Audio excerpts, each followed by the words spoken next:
Swayam Prabha. Digital India. Educated India.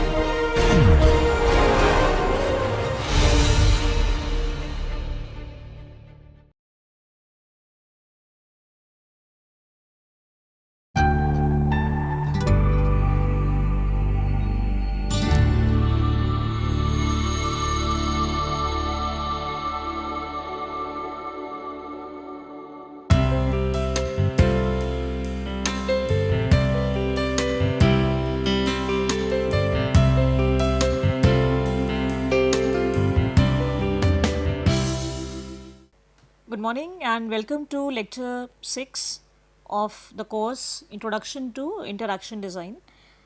In the last lecture, we were looking at conceptual design and how it is important for the design process. We also saw the research questions, how we can effectively frame research questions, and then where the conceptual design fits in the overall scheme of the design field. So today we will continue with conceptual design, and we will look at the interaction types. One way of looking at how to conceptualize the design space is to look at the interaction types that will define the user experience. So these are basically ways in which the user will interact with the product or the application. So for example, when Amazon suggests an item based on the user past purchase behavior, or when, for example, Netflix pauses a person's viewing to ask them whether they would like to continue watching or not. So these are examples of how people are interacting with, how the designers are conceptualizing that how will people interact with their platforms. So the one way of doing it is instructing. So where the users issue instructions to a system, and this is done in several ways: by typing commands, or by selecting from the menu, or by multi-touch screens. Even voice commands can be given, or gesturing or pressing the buttons. So these are several ways, and which particular style will be best suited, which particular application or interaction style will be best suited, that the designer has to take a call on. We also saw in the previous lecture about accessibility and inclusiveness. So how we can also incorporate those features, and which of these will help in the effective instructing by the user. The other way to do is by conversing, and there is a conversation. The user is conversing with the HCI, and there is a dialogue with the system. So now the user can speak through the interface where they can type the question, and the system will reply back either in text or speech.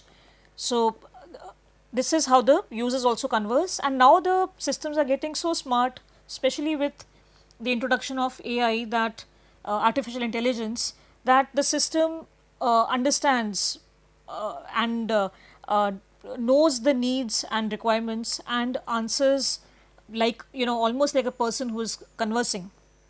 Another way is manipulating, where the users interact with objects in a virtual or a physical space by manipulating them.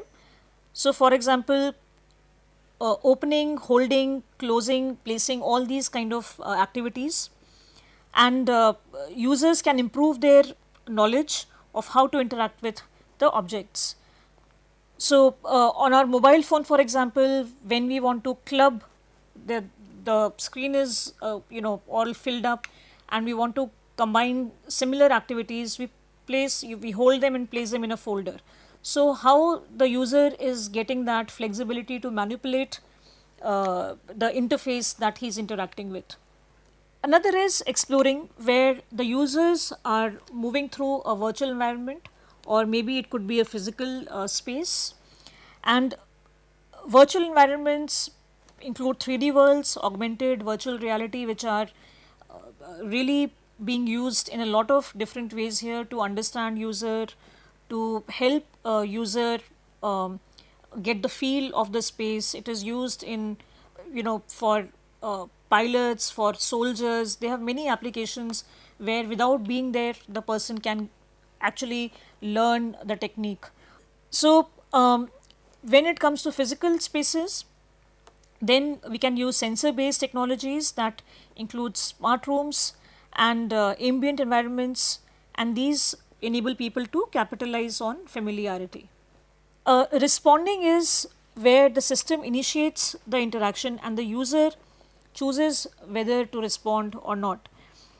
Now, for example, these mobile location based technology, so it speaks to the user whether or not he asks for the information. So it will tell in 200 meters take a right turn, take a left turn. So it is just responding to the user. Uh, there are several of these products that designers are working on, including these assistive robots, especially for people with special needs or for elderly people, wherein, who probably don't have company, and how these robots, which are AI enabled, they converse with the elderly person or the lonely person, and they almost feel like they're talking to a friend. So how can this technology be applied? How can we apply these kind of interactions where people can benefit from them? So conceptual design has certain terms like paradigms, vision, theory, models, and frameworks.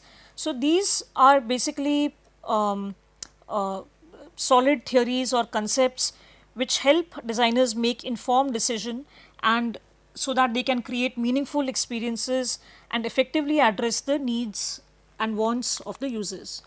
So paradigm refers to a general approach that has been adopted by a community of researchers and designers for carrying out their work in terms of shared assumptions, concepts, values, and practices.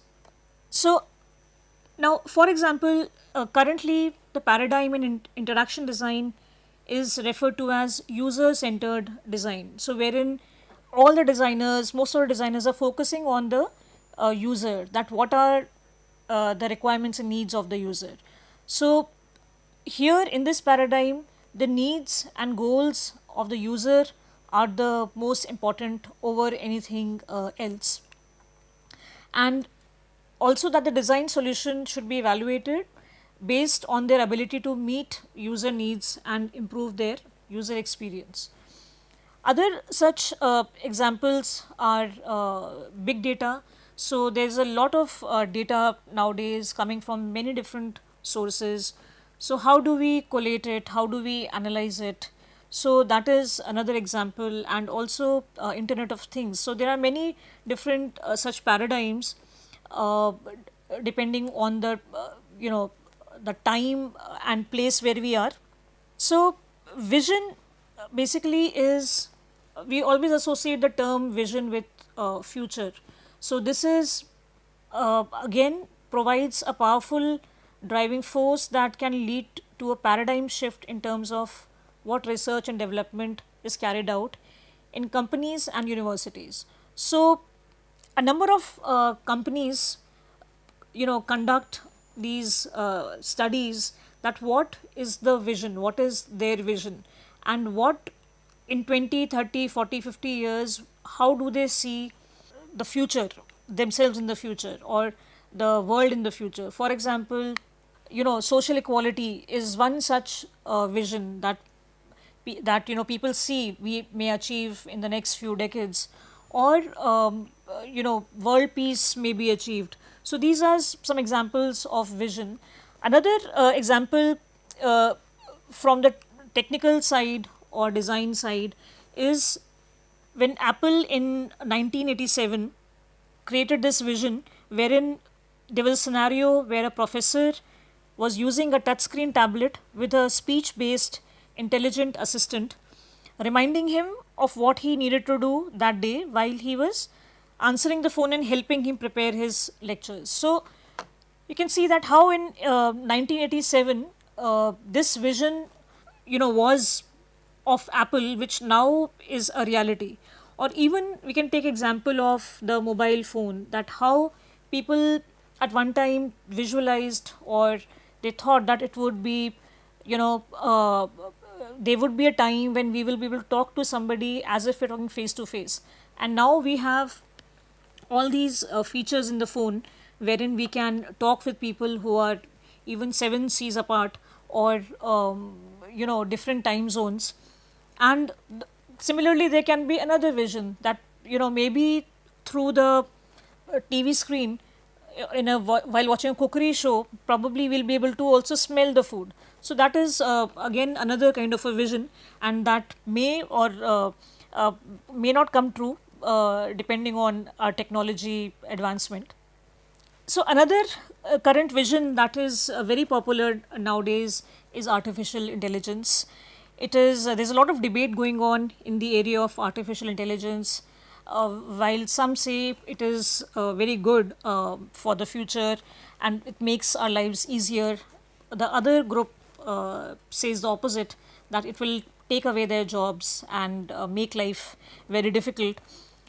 So, a lot of people are interested in this debate, including journalists and social commentators, policymakers, and even common people like us. So, the AI is now replacing the user interface for an increasing number of applications, where earlier the user had to make choice. So, while listening to music, I would probably, choose my favorite songs. But now AI, artificial intelligence, knows that what are my preferences, and it will play those songs. So now it is at a level where it can understand my behavior. Even from my tone, it can guess whether I'm in a good mood or in a bad mood, just like other humans do. That we see the gestures, body language, voice tone, all of these things inform us about the person's mental state. Same is the level that AI is achieving, and will soon will be almost human like. In the past few decades, there have been many theories in the area of human computer interactions, which provide means to analyze and predict the performance of users carrying out tasks for specific type of computer interfaces and systems. So, mainly we have explored areas where cognition is involved, or the social networking of people is involved. And in the area of cognitive science, lot of work has been done, and scientists, designers have tried to determine that what is the best way for working on tasks or representing task operations, because we know that human brain has certain limitations. So it can store only so much information, or can handle only for example 10 phone numbers.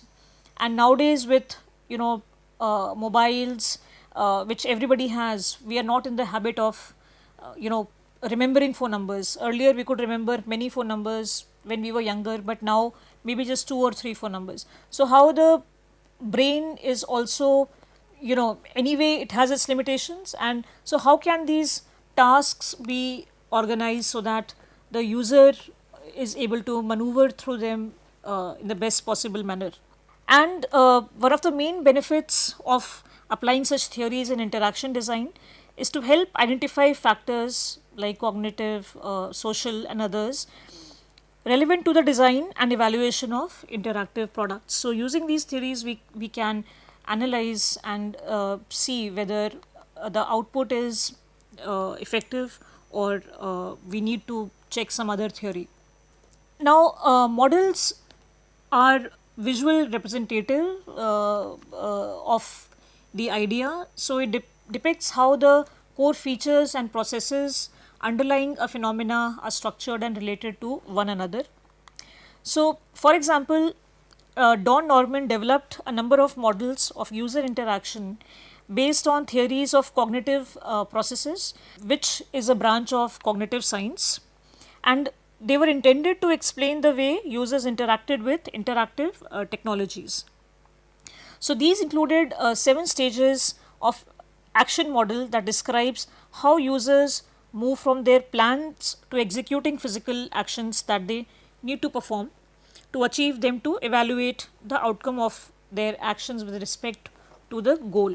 So we can see here in this diagram that how they perceive, they interpret, they evaluate to move towards the goal, and how the intention action is helping them execute the task. So the 7 stages of action that Don Norman has suggested. Now, in contrast to a model, the framework offers advice to designers as to what to design and look for.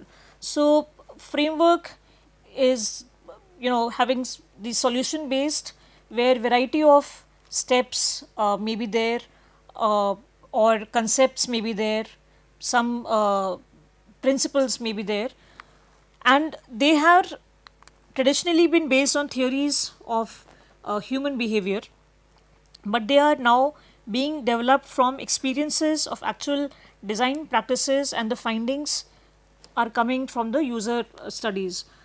So, this framework comprises mainly of 3 elements. So, the first is the designer's model, so which is that as per the designer, how the system should ideally work. The next is the system model, but how the system actually works. So, how it actually works is portrayed to the user through the interface, through the manuals, and other help facilities like chat or other things. And third is the user's model, that how the user understands how the system works. Now, this is an example of generating a framework for healthcare innovation. So, innovation is something which wherein we come up with a fresh new idea. It is something which is not existing currently. So, now here it is broken into 3 steps. So, the framework is divided such that it is a pre-design, co-design, and post-design.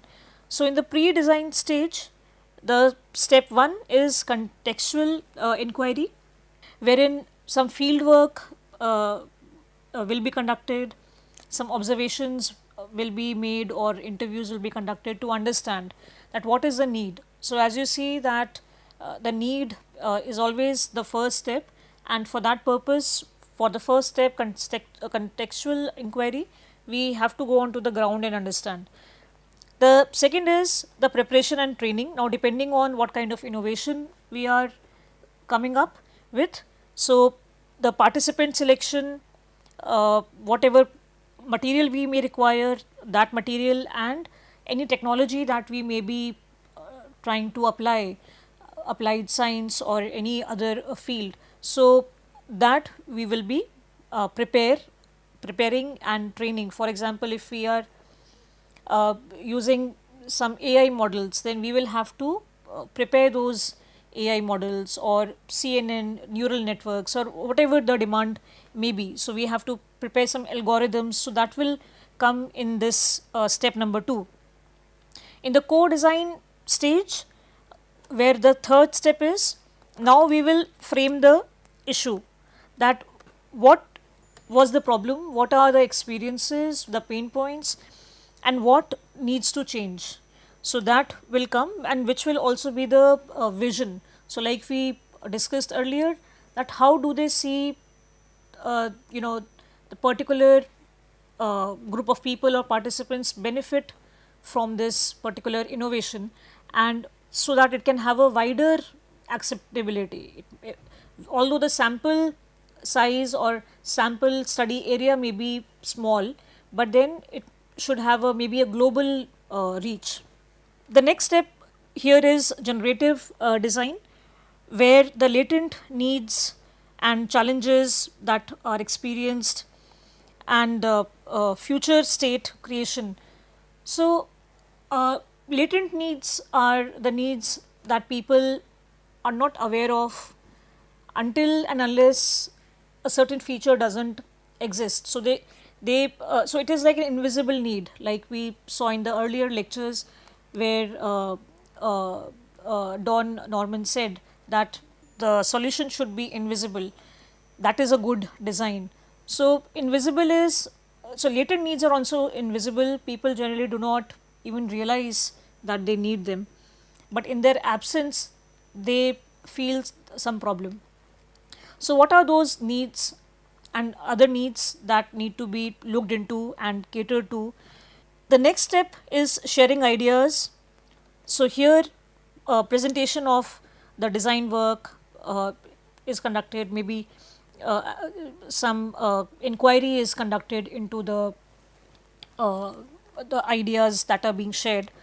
And in the post design, so the core design is where, the as per this framework, where a lot of people are working together, coming up with ideas, visions, and needs. And in the post design, once the design stage is over, then the data is analyzed. Maybe they are going to compare the before with the after.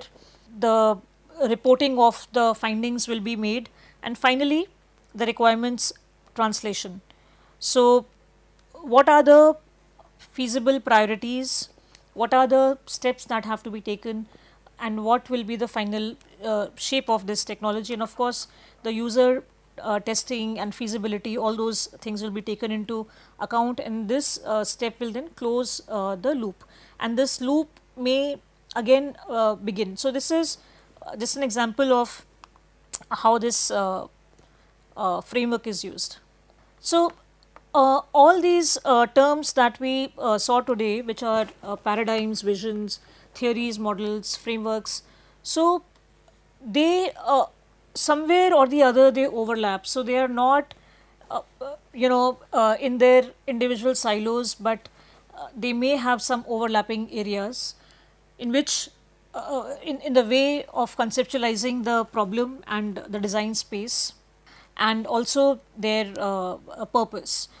So, with this, we come to the end of today's lecture, and I will see you in the next lecture with where we will look at some cognitive aspects of the users, and how, like we saw today, the theories, and we saw an example of the cognitive theory, that how people have, limitations when it comes to cognition. So we will explore cognition a little bit further, and we'll see that how can we incorporate that in the interaction design process, keeping in mind the strengths and limitations of the cognition. So thank you.